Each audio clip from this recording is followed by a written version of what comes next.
Guys, welcome back to All Roads Lead to Bravo and Reality TV with Jessica. Today we're going to be recapping the Real Housewives of Potomac and Married to Medicine. So go get something to eat and join us. All right. I don't know what to say. I am upset because I feel like Real Housewives of Potomac, the ladies have paid their dues. I don't know what's going on. This episode was not given. It was just giving broke. I don't know why they're in Texas. I don't understand why they're playing these horrible games in Ashley's hotel room. I don't know why we're celebrating Karen's 60th birthday in Texas in this hotel room doing nothing but painting Karen. Like, what is going on? Producers, bravo, they have paid their dues. Why are we doing this to these ladies? And the girls, oh my God, these women, what is going on? They're so divided. The grudges are too annoying at this point. You need to let things go. If not, you're going to lose your job. That's like Bravo 101. You need to let things go. If the ladies cannot move forward, someone is going to lose their job. You need to learn from other franchise at this point. So let's just recap the episode and just go from there. All right, we start with Gizelle and Ashley.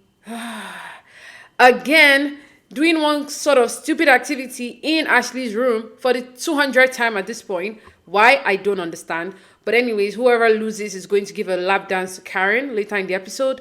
Gizelle loses, by the way. And while they're doing this game, Ashley sort of confides in Gizelle and talks about the fact that her mom, she hasn't been to her mom's house because her mom is still with her partner that Ashley doesn't get along with. Then we see why he said the ladies are even divided. It's so clear. Karen, Wendy, and Candice are in one side of the hotel having drinks. Mia, Wendy, and Mia, Robin, and Nneka are in the pool having a drink, somewhat trying to talk about the shrine situation again. And I'm not even going to give that, I'm not even going to talk about that anymore. Talked about it already in my last episode. It's in my podcast. It's on YouTube. If you're watching me on YouTube, it's in podcast as well. Apple, Spotify, anywhere you can listen to your podcast. I'm there. Please go play it. I talked about everything that has to do with Osto and shrines, and I don't want to talk about it anymore, at least not in this episode. Basically, Ashley and Gizelle text these women and tell them to come and come to Ashley's room to play a game. And by the way, we see that Karen, Wendy brings up the fact that her mom is sick, and we see a flashback of her crying in the hotel room. Her mom is going to go to surgery. Thankfully, her mom is fine, but Candice called out something that I was thinking too, like, girl, it has nothing to do with the Nneka. So they're not the same situation. What's happening to your mom is sad, but it has nothing to do with all the things that Nneka is accusing you of. Wendy is a deflector. Like, I don't know how we never noticed it in past seasons, but that's all I see now. Whenever Wendy speaks, she is like a deflector. It's ridiculous. But anyways, I'm glad her mom is doing well, but had nothing to do with the other, like nothing. Anyways, ladies come into the hotel room to do this activity. It's not bad. It's just giving arts and crafts. Like, basically just giving things like you just tell a kid to do when you're like, you don't want them to watch a movie, or you're trying to take them off TV time. So you're like, go draw something. Why are we doing arts and crafts? Like, this is the Real Housewives of Potomac. And this is Karenhuger's 60th birthday. No. Production, NBC, do better. Take these women out of the country. They have paid their dues. I'd rather they film in Potomac if this is what's going to be. Okay? We cannot be in Texas. I hope next episode they've all gone home, because if they're in Texas again, I'm going to lose my mind. Not even kidding. I'm going to lose my mind. Okay? Anyways, the ladies have to prepare to, oh yeah, by the way, they sing this happy birthday to Karen. She's emotional. It was nice. It was intimate, but I'm not going to go there again. Now they prepare to go for this drag show, but before the drag show, they're going to go to dinner. Now, while they're at dinner, prior to that, Mia sort of, confides in us, while they're at the dinner, she tells us that, basically so many things are happening right now in her family, because they kind of talk about the fact that she's added more weight and all of that. And she kind of says in her confessional that so many things are happening right now in the family. The loss is getting to her, and she and Gordon are just not, meeting. And obviously, we know in real time, she debuted her new boyfriend. I didn't want to go there, but yeah. So I guess we get to see the demise of the relationship towards the end of the season. But anyways, back to the show. While they're at dinner, then this is why I love Ashley. I know everyone thinks Ashley's messy. Ashley's, if we did not have an Ashley or a Giselle on this show, oh my God, I don't know what would have happened. Although this season, Giselle is just giving like zen. She really does want to get in the mess. And I think she's trying not to go back with the whole Candice situation and Chris because it was really dark. So I think she's just trying to be like, I don't see you, so I will not argue with you kind of vibe. But anyways, Ashley brings up the fact that we all know that Candice is trying to say, and I don't know where these tears are coming from because, oh my goodness, this girl and her tears, they are just, I don't even believe them anymore. I'm sorry. I'm immune to her tears now. It just seems like another character on its own. I'm not even like, I never moved that by Candice's tears anymore. So when it's real, when it's fake, I don't know. Because she's always crying. And she brings them out like this. She's an actress. Sure and true, that girl. She's an actress. Anyways, Ashley kind of tells Candy Girl, like, Candice, why were you crying talking about your friendship when you have bashed this lady on social media? Now, I understand where Candice is coming from in the sense that you're pissed at Giselle. Robin did not do anything personally to you. If you think that the fact that Giselle and Robin did not bring up the fact that there was this speculation of one cheating on the show, then that's a betrayal to you. My dear, no. No one is going to come and bring out their own dirty linens. No one. And Giselle is not going to do that to Robin. Now, the fact that, yes, I can understand you're pissed that Giselle obviously talked about the fact that Chris made her uncomfortable. And then when Deborah, Ashley's friend, was also trying to make it look like Chris was talking to her or trying to talk to her, basically relishing in the fact that Chris may be problematic. That's okay. Be mad at Giselle. Robin checked Giselle and Robin was on your side. And the only time Robin took Giselle's side was when she said, at the end of the day, he made her uncomfortable. That's what she's saying. She never said he touched her.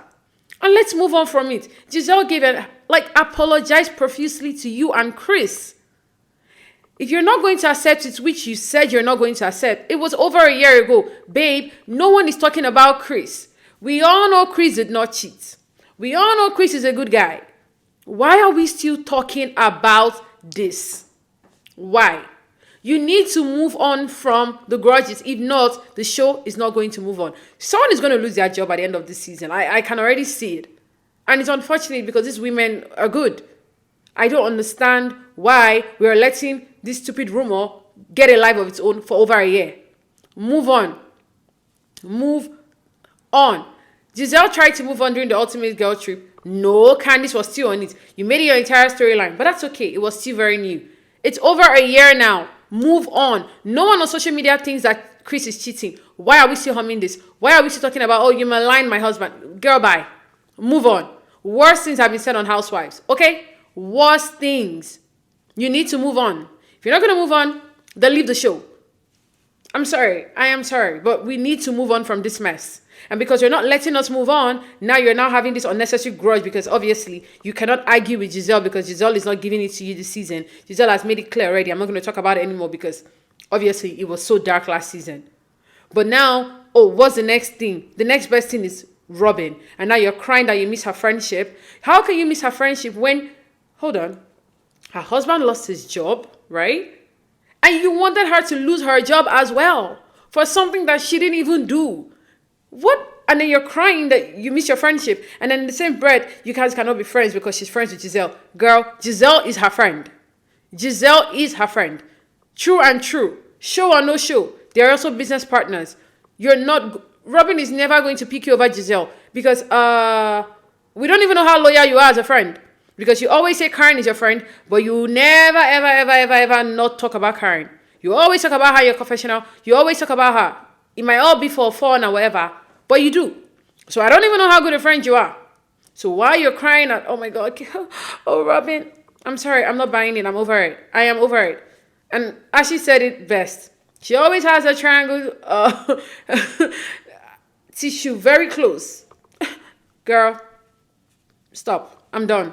I'm not buying it. So when Ashley called it out at the table, like, why are you crying when You've said horrible things about this girl, and then you're like, I'm not going to talk about it with you. I'm not going to talk about it with you. Okay, fine. And then Robin brings it up with, Robin is talking about it with Ashley, and then now you want to have the conversation. But you're not ready to have the conversation. For you to have the conversation, you have to say, Robin, I was sad or disappointed that you and your best friend knew that there were some accusations about one.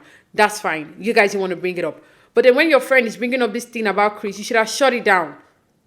But instead, it became a whole thing of throughout the season. That's simple. That's okay. But then you have to recognize what you've done. And what you've done is horrible to Robin. If it's even to Giselle, I can understand. It's to Robin. So Robin has every right to be mad at you. And why you're now trying to say, oh, why she's friends with, how she can be friends with Giselle. And girl, she and Giselle are friends. Real friends. Not just colleagues at work. Real friends. Anyways, obviously we know how that goes. Robin gets up and leaves. At this point, I need Robin to stop calling one. Like, just stop calling that guy. I know he's your husband and all, but he's not even helping matters because he thinks he has this I don't care attitude. But look, we're watching the show and we're watching every single move. It's not giving loving relationship. You need to stop calling this guy Robin. Like, just don't call him anymore. If you film with him, fine, but don't call him. And if you're going to film with him, you need to, like, give him some prep work. Like, dude, act like you're freaking in love. I'm not saying he's not in love with her, but, like, act like we just got married. Okay? He just always seems so dismissive and annoyed by her. It's so annoying. I don't like it. And obviously, she calls him up, and then he's like, yeah, why don't you listen to what she has to say, be the bigger person. Giselle, Mia, and Ashley, they go console Robin. And of course, Candiace is like, oh, here they go again, following their ringleader. I'm like, girl, you're going to console someone that is sad. Like, don't you understand what's going on? Candiace, I have no words. I don't know. I have no words. And then Nneka obviously saying, you know, she's just expecting Candiace to take some blame. And I get it. Nneka wasn't there last season, but I'm sure she watched the show, so she's not stupid. All right. Anyways, they go to the drag show. It was actually fun. It was nice. I don't know why Nneka girl, like, you need to move on. This is the problem I have with Potomac. Like, I understand what's going on with Wendy. Yeah, Wendy's going to deflect and deflect and deflect. So, Nneka, you just have to move on for your own sanity at this point. Why did you give Wendy a thumbs down? Which I understand is all light shade, so it is what it is. Anyways, I think that's probably the end of the episode because this episode was it wasn't good. Like, Potomac, I'm expecting better things this season, and I'm hoping you guys are going to do it for us because this episode had better be the worst of the entire season. And I hope that next week we're no longer in Texas. All right. So now let's jump into Married to Medicine. Okay, so for Married to Medicine, this episode, we see Heavenly and Jackie discussing about how being in the group has sort of elevated Toya, and I guess being on the show as well. And they're hoping the same can happen for Sweetie. Toya plans this like spa thing for them, and the ladies are sort of divided. Some are going to go to a winery to kind of have like a little picnic and drink. So we have Jackie, Heavenly, and Sweetie doing that. And then we have Dr. Alicia, Phaedra, Simone, and Toya going to the mud bath. The mud bath seemed like it was not fun at all. So, but then the ones who went to the picnic, same thing. Sweetie basically was trying to say that she doesn't have anything in common with these women, just that they're black and they're women. I'm like, why are you on the show then? Why? Age has nothing to do with anything. Why are you on the show? Leave the show then. Anyways, and then we go back to the mud bath. The women at the mud bath, and you know, Alicia is basically telling them about life with her husband Kema. Now, Kema is Nigerian. I don't know anything about the Jamaican culture, but I'm Nigerian, and he just sounds like a traditional Nigerian guy. He just does, and I know that to me, maybe because I grew up that way, so I might not see it. Every family is different. If it's not abusive to this lady, if it's not emotionally abusive to her, if it's not physically abusive to her, if it's working for them, it's working for them, right? Like, no one comes to say, okay, Toya disrespects Eugene and all of that. Every marriage is different. The guys are just like surprised, like, oh my God, this guy is like I don't like the word barbaric. No, I would say traditional. Unless, like I said, if he's abusive or, you know, physically, emotionally, whatever. And I don't think she's saying anything like that. She's just saying that he's basically dismissive to what like a mom does and things like, because he's the guy doing the mom job is not that serious. But now that he's had to stay with the kids, he's more appreciative of her. I don't see how that's abusive. I think it's just how a lot of men do think that, well, if I'm the one working and you're at home, it's not that hard. So I don't know why Sil and Eugene were saying barbaric. Traditional, fine. Barbaric, that's just too harsh. Like, calm down. Okay? He's not asking her to kneel down and like give him food or something. Like, let's calm down with the like accusations, okay? And I'm gonna support him because obviously he's Nigerian and I know the traditions. Moving on, and she even says it like, now that he's seen how it is, it's hard. He's more appreciative of her. Being a mom, it's really, really hard work. Anyways, they're done there. The ladies are also talking to Phaedra about whether Phaedra wants to get married again. Phaedra says she doesn't want to get married again. Her marriage was the divorce was really difficult. And Toya says, well, you're going to be alone because your kids are going to leave you. Don't you want someone? And she's like, I'm never going to be alone. They're like, well, that's because you're working right now. So you're busy now. You don't feel it though. When you're not working anymore, your kids have left. You're going to need that companionship. So we leave that scene with Phaedra basically saying, I'm good. I'm never going to be alone, but I'm not going to get married. Anyways, they have their final dinner, talk about surrogacy, have some fun conversations. They all go home. Sweetie goes to the hospital, to the fertility clinic, finds out that she's going to have having some fertility issues. She's going to have to do surgery. She's crying because she wants to be a mom. Endometriosis is a very painful, illness to go through, and coupled with fibroid as well.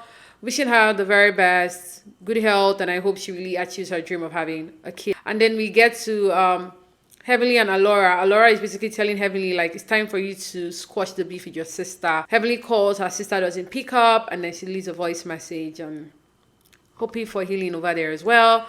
I think that's the end of the episode. Let's see what next week brings.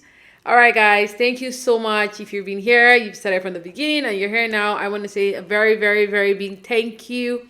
Big one. I am appreciative. I do not take it for granted. This is something I've always wanted to do. I am happy doing it, and I hope you guys love it, and I hope you guys like, subscribe, download, comment, leave your ratings. You can see me on YouTube, and you can listen to me in anywhere you listen to your podcast. I am on Apple Music. Yeah, it's not Apple Podcast.